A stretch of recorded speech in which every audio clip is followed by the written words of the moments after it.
नमस्कार, स्वागत है आपका हिमाचल आज तक के चैनल पर। मैं शहनाज भाटिया आपके मध्य फिर हाजिर हुई हूँ आज की ताज़ा खबरों के साथ। फर्जी ई चालान के नाम पर साइबर ठगी से रहें सावधान। शिमला के संजौली कॉलेज के पास फिर भूस्खलन, कई मकानों पर मंडराया खतरा। हिमाचल के मंदिरों में चढ़ावे की गिनती अब सीसीटीवी निगरानी में होगी। एचआरटीसी की बदहाल स्थिति को लेकर नेता प्रतिपक्ष जयराम ठाकुर ने प्रदेश सरकार पर साधा निशाना। बिलासपुर के कोठीपुरा स्थित एम्स अस्पताल में शराब पीते एक व्यक्ति को सुरक्षा कर्मियों ने पकड़ा। कुनिहार में जिला पटवारी एवं कानून गो महासंघ सोलन की बैठक आयोजित। रामशहर जाबल सड़क की जल्द बदलेगी सूरत। शिमला के डिंगू मंदिर रोड पर चलाया गया स्वच्छता अभियान। हिमाचल में बागवानों की आय बढ़ाने के लिए वर्ष 2026 से 2031 तक हाई वैल्यू नट मिशन किया जाएगा शुरू। क्या रहेंगे सोने चांदी के दाम व अन्य समाचार। अब समाचार विस्तार से। साइबर ठग लोगों को असली ई चालान जैसे दिखने वाले फर्जी मैसेज और लिंक भेजकर बैंकिंग जानकारी चुराने की कोशिश कर रहे हैं। साइबर सेल शिमला ने लोगों से अपील की है कि किसी भी संदिग्ध लिंक पर क्लिक न करें और चालान की जांच केवल आधिकारिक वेबसाइट परिवहन ई चालान पोर्टल पर ही करें। असली ई चालान में कभी भी ओटीपी या बैंक डिटेल नहीं मांगी जाती।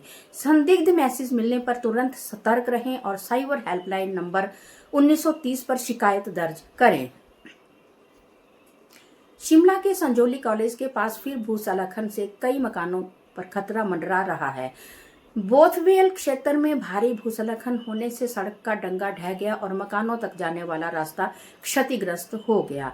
स्थानीय लोगों के अनुसार 3 से 4 इमारतें खतरे की जद में है। पुलिस ने एहतियात के तौर पर मकान खाली करने की सलाह दी है। लोगों ने प्रशासन से तत्काल राहत एवं सुरक्षा उपायों की मांग की है। लगातार बारिश और निर्माण कार्य को भूस्खलन की संभावित वजह बताया जा रहा है।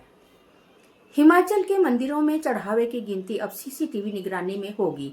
राम मंदिर चंदा चोरी मामले के बाद राज्य सरकार ने सभी सरकारी प्रबंधन वाले मंदिरों के लिए नई एडवाइजरी जारी की है। दान पात्रों की गिनती की वीडियोग्राफी अनिवार्य होगी और सीसीटीवी रिकॉर्डिंग 180 दिन तक सुरक्षित रखनी होगी। चढ़ावे की राशि एक कार्य दिवस के भीतर बैंक खाते में जमा करानी होगी। सरकार ने 30 दिनों के भीतर सभी मंदिरों से सुरक्षा एवं अनुपालन रिपोर्ट भी मांगी है। साथ ही श्रद्धालुओं को यूपीआई, क्यूआर कोड और ऑनलाइन माध्यम से दान देने के लिए प्रोत्साहित किया जाएगा। एचआरटीसी की बदहाल स्थिति को लेकर नेता प्रतिपक्ष जयराम ठाकुर ने प्रदेश सरकार पर निशाना साधा है। उन्होंने आरोप लगाया कि टायर और स्पेयर पार्ट्स की कमी के कारण बसें जुगाड़ के सहारे चलाई जा रही हैं और कई बसें कार्यशालाओं में खड़ी हैं। जयराम ठाकुर ने कहा कि कुछ बसों को धक्का लगाकर स्टार्ट करना पड़ रहा है, जबकि कई रूट भी बंद किए गए हैं। उन्होंने कर्मचारियों को समय पर वेतन भत्ते और पेंशन संबंधी भुगतान न होने का भी आरोप लगाया है। बिलासपुर के कोठीपुरा स्थित एम्स अस्पताल में शराब पीते एक व्यक्ति को सुरक्षा कर्मियों ने पकड़ लिया। बताया जा रहा है कि व्यक्ति अस्पताल के ई ब्लॉक में बैठकर शराब का सेवन कर रहा था। ड्यूटी पर तैनात सुरक्षा कर्मियों ने उसे पकड़कर आगे की कार्रवाई के लिए अधिकारियों के सुपुर्द कर दिया। एम्स प्रशासन की ओर से अभी तक मामले की कोई आधिकारिक प्रतिक्रिया का नहीं हुई है। वह प्रतिक्रिया का इंतजार किया जा रहा है। अस्पताल परिसर में इस तरह की गतिविधियों को गंभीर अनुशासनहीनता माना जा रहा है। कुनिहार में जिला पटवारी एवं कानून गो महासंघ सोलन की बैठक आयोजित की गई। जिला प्रधान सुमित ठाकुर की अध्यक्षता में हुई बैठक में भू अभिलेख मैनुअल 1922 में संशोधन, लंबित बंदोबस्त कार्य, पटवारियों की भर्ती प्रक्रिया और कर्मचारियों की विभिन्न समस्याओं पर चर्चा हुई। बैठक में पटवारी कानूनगो के भत्ते बढ़ाने, बलवान कमेटी की सिफारिशें लागू करने तथा पदोन्नत कोटा 60% से बढ़ाकर 100% करने की मांग भी उठाई गई। चर्चा के बाद विभिन्न प्रस्ताव सर्वसम्मति से पारित किए गए।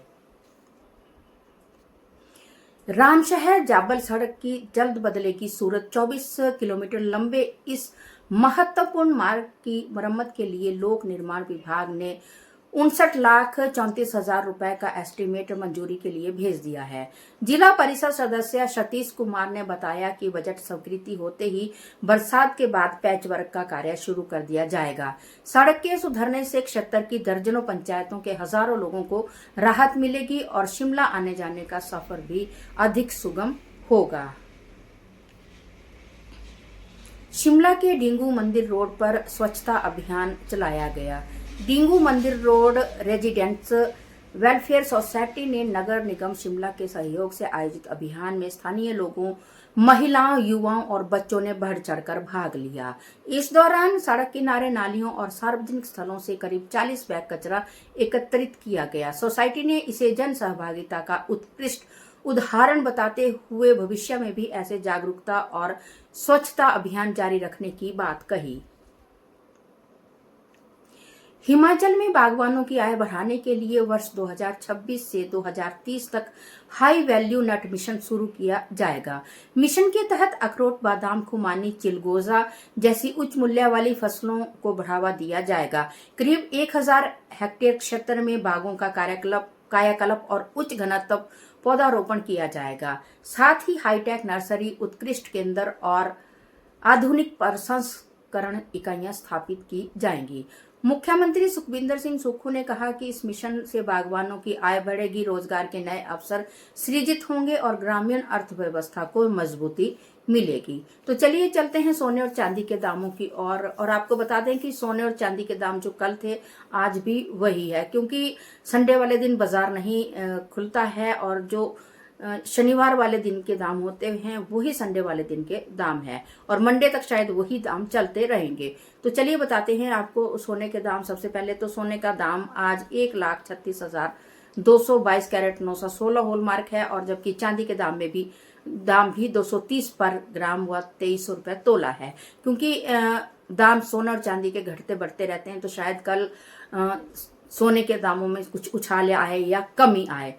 इसी के साथ आज के समाचार समाप्त हुए। मैं शहनाज भाटिया के साथ पवन कुमार सिंह और मनोज शर्मा की रिपोर्ट। और देखते रहिए आप हिमाचल आज तक, जो प्रदेश की हर खबर पहुंचाता है आप तक। आपसे गुजारिश रहेगी कि आप हमारे चैनल को ज्यादा से ज्यादा फॉलो करें ताकि आपको हर प्रकार की खबर देखने को मिले। और साथ ही साथ हमने ये नया पेज बनाया है, इसको यदि आपको हर खबर आपने देखनी है तो फॉलो जरूर करें। जय हिंद, जय हिमाचल।